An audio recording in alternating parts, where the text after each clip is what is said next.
Всем привет! Это видео посвящается подготовке основания, а именно подготовке старого основания, где до этого вырывали паркет. Как вы видите, после удаления паркета на поверхности остались старые остатки клея и равнителя. Наша задача, по мере возможности, полноценно их удалить. Для этого мы будем использовать машину Bono Flexicent с насадкой и сегментами для шлифования различных видов оснований. Конечно же, при шлифовании мы будем использовать пылесос. Итак, приступаем к процессу работы.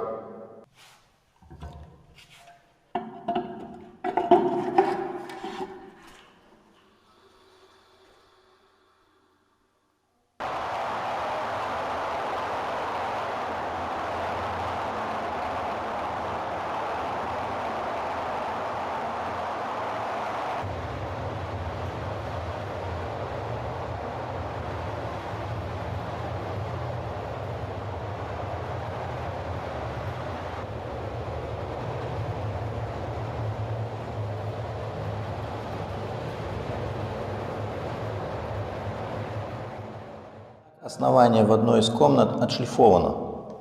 Как вы видите, на поверхности не находится никаких остатков клея.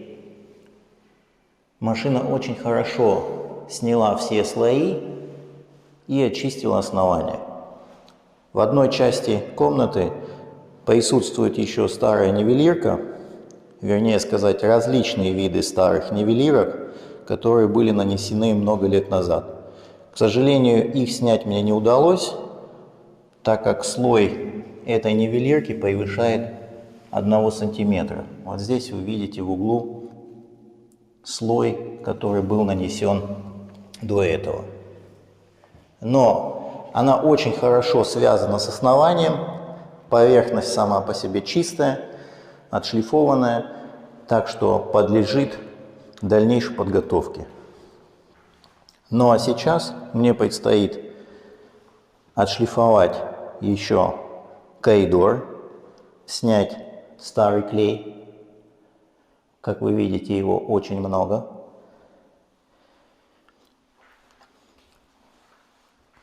Отшлифовать клей в одной из спален. Здесь у нас лежал ковролин. И отшлифовать также клей и постараться отшлифовать неровности в еще одной спальне. Итак, продолжаем процесс работы.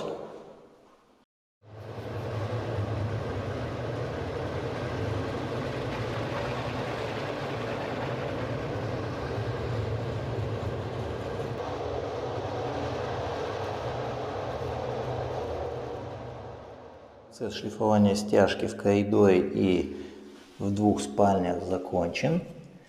Вот вы видите, на поверхности не присутствует остатков старого клея. Процесс был трудоемкий, но это стоило того. Вот этой спальне у нас был ковролин. Был нанесен сплошным слоем клей, но вот как вы видите, клея на поверхности абсолютно нет. Все полностью отшлифовалось. Поверхность чистая и обеспыленная. Но еще не готова к укладке паркета. Ее нужно дальше подготавливать. Об этом чуть позже.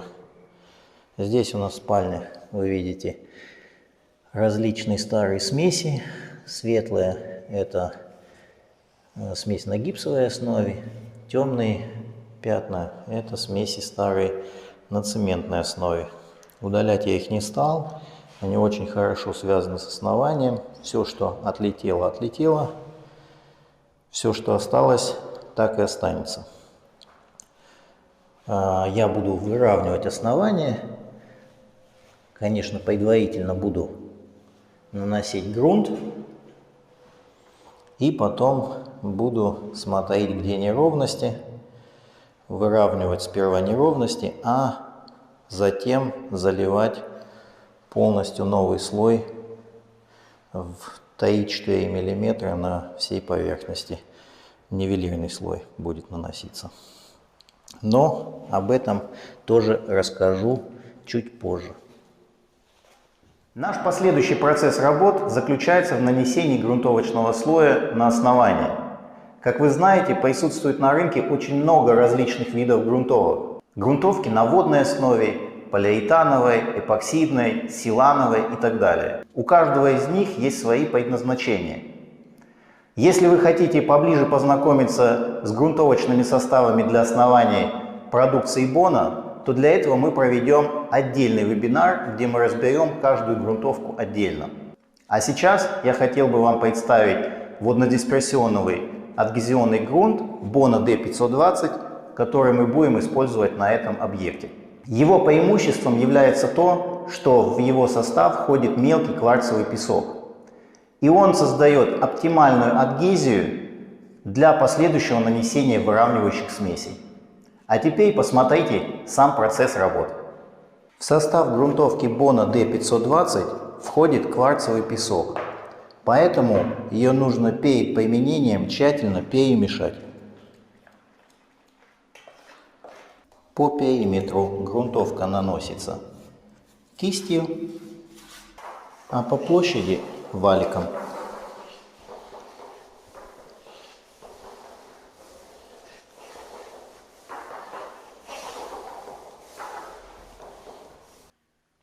Наше основание загрунтовано и готово к дальнейшему нанесению выравнивающих смесей.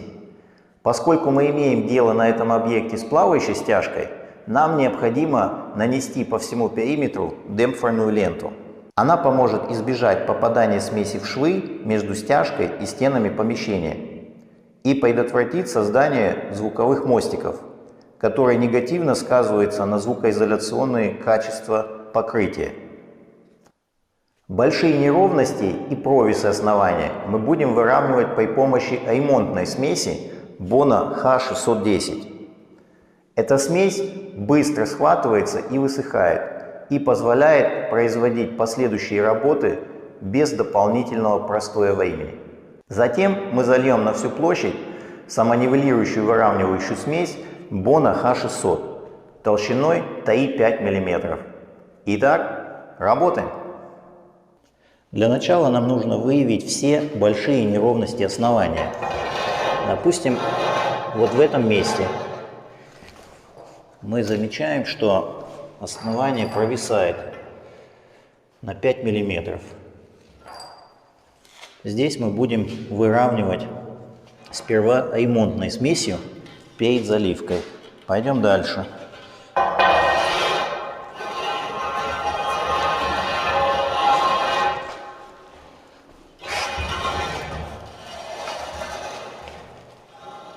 Вот вы видите следующий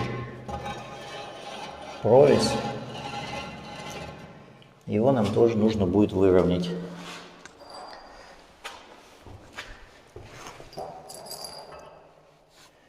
Здесь он составляет 4 мм.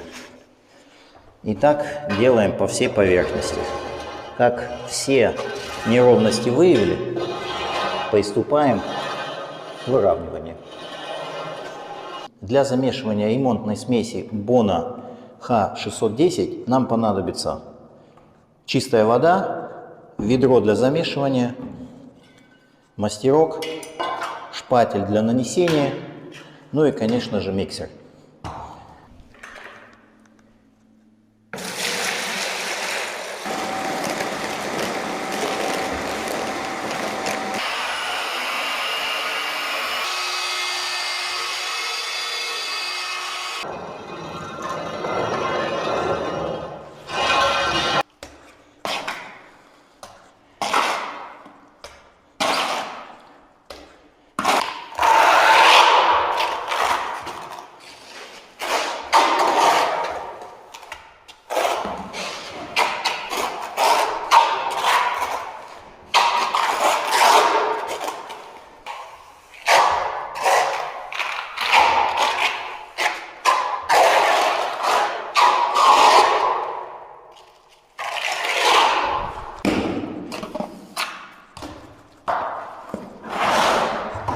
Как вы видите, ремонтная смесь начинает уже схватываться, загустевает, поэтому работать приходится быстро.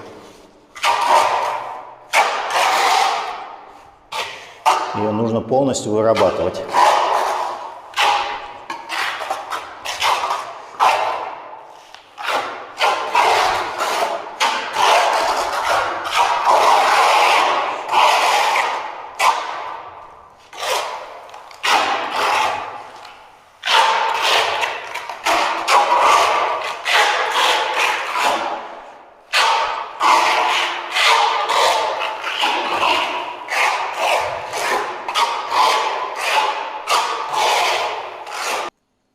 Ремонтная смесь Bona H610 схватилась после высыхания 15-20 минут. И как вы видите, провисов у нас больше нет. Абсолютно ровное основание.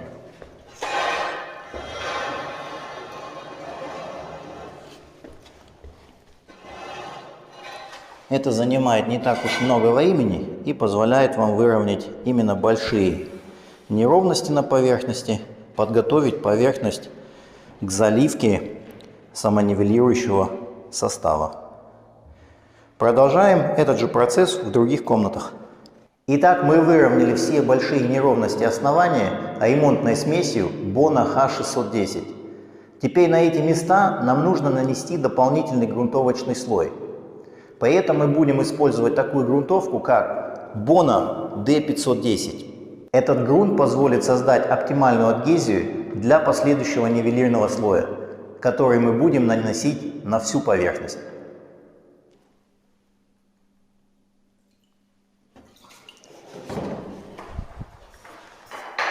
Этот грунт мы используем на тех местах, где использовалась ремонтная смесь. Что он нам дает? Он позволит снизить впитываемость этих мест, что очень важно для нанесения последующего нивелирного слоя, который будет наноситься на всю поверхность. Ну и, конечно, позволяет повысить адгезию, связывание последующего слоя. Так что он очень важен в нанесении. Наше основание готово под заливку нивелирующей массы по всей площади.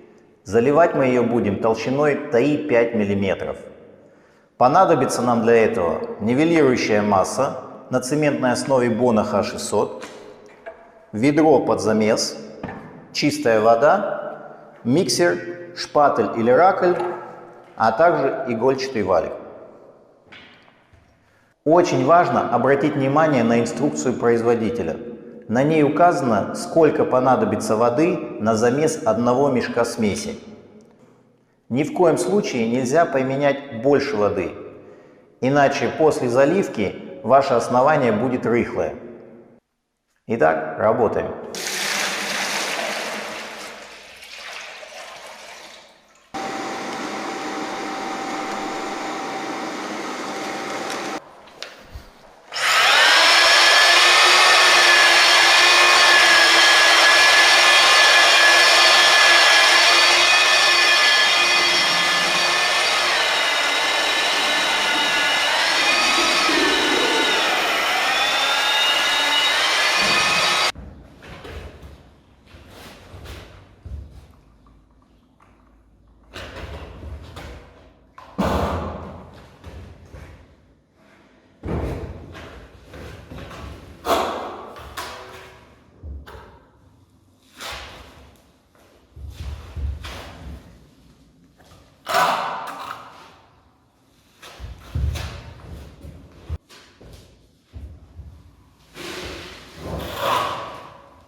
Мы нанесли на поверхность основания самонивелирующую смесь Бона H600.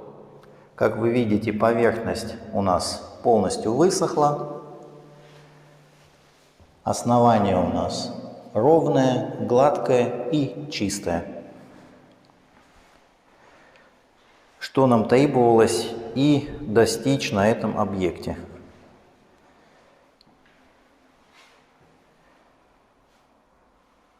Демпферная лента везде установлена.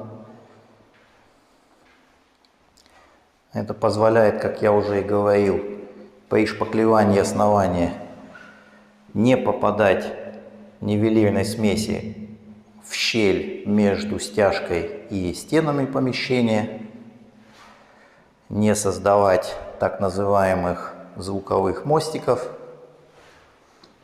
Вот. Демпферную ленту мы будем обрезать, конечно же, только после того, как установим паркет.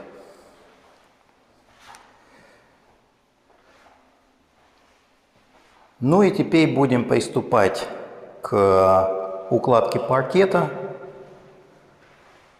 Сейчас я вам покажу еще, насколько плотная нивелирная смесь. Сделаем насечки, ударим молотком, чтобы посмотреть действительно, насколько прочно основание. Сейчас я произведу несколько простых измерений основания на прочность при помощи нанесения насечек, молотка и металлической щетки.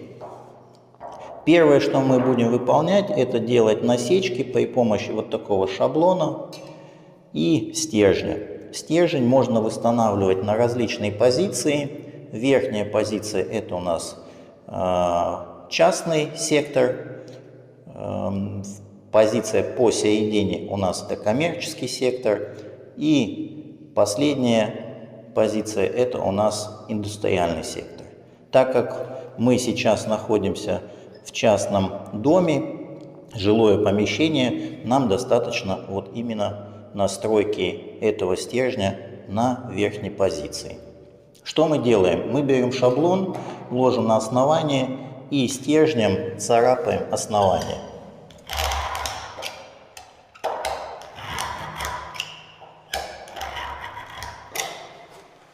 Переставляем шаблон и опять же царапаем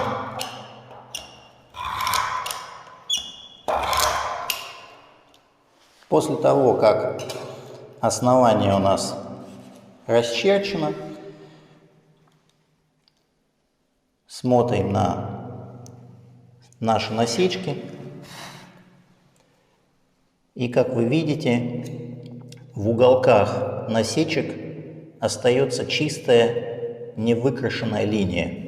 Это означает, что основание прочное и оно подлежит укладке любого напольного покрытия.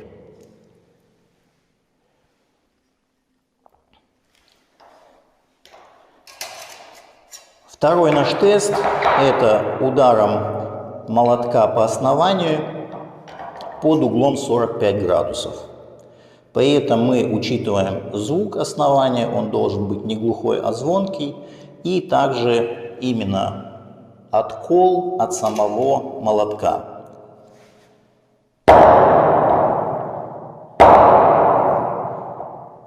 Удар по основанию проводим под углом 45 градусов. И опять же смотрим, сколько у нас откололось от основания. Если отскол у нас очень большой, то можно считать, что это основание все-таки плохо подготовлено. Так как отскол от молотка у нас буквально угол самого молотка, говорит о том, что основание достаточно плотное и позволяет дальнейшую укладку паркета. И следующий способ: нам нужна щетка. Щеткой мы проходим по основанию.